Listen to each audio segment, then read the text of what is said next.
lain-lain diselenggarakan dengan cara seksama dan dalam tempo yang sesingkat-singkatnya.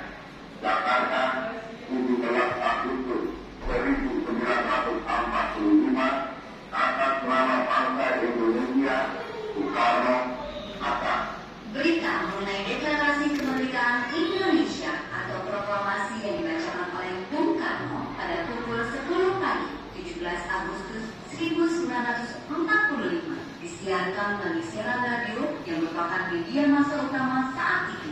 Melalui media radio ini pula berita maupun informasi pergerakan dan perjuangan bangsa Indonesia disebar luas